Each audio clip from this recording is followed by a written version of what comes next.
மற்றபடி இந்த ட்ரக்ஸுங்க இந்த மாதிரி திங்ஸுங்கெல்லாம் வந்து ரொம்ப ஈஸியாக அடித்து துவம்சம் பண்ணிடும் இந்த மிஷின். ஷார்ட் மிஷன்ஸ் இருக்கு இல்லையா, இது வந்து இந்த ஃபாஸ்ட்டாக வரக்கூடிய ஆப்ஜெக்டில் வந்து அட்ராக்ட் பண்ணி அடிக்க முடியும். ஜென்ரலாக நம்ம பார்க்கக்கூடியது லைக் ஜெட் அண்ட் ஃப்ரெஷஸ், அதுக்கப்புறம் இந்த மாதிரி ஏவுகணை இந்த மாதிரி ஃப்ளைட்டுங்களை வந்து ரொம்ப ஈஸியாக தாக்கக்கூடிய பவர் இந்த மிஷினுக்கு இருக்குது.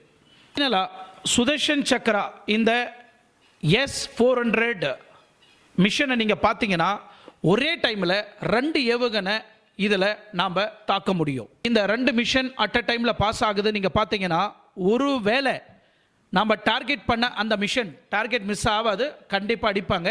பட் இன்கேஸ் அது மிஸ் ஆகிடுச்சுன்னா பின்னாடி போகக்கூடிய அந்த மிஷன் கண்டிப்பாக போய் டார்கெட்டை ஹிட் பண்ணும். ஓகே, இதில் எத்தனை டார்கெட் வரைக்கும் நாம் லாக் பண்ணி அட் அ டைமில் அடிக்க முடியும்?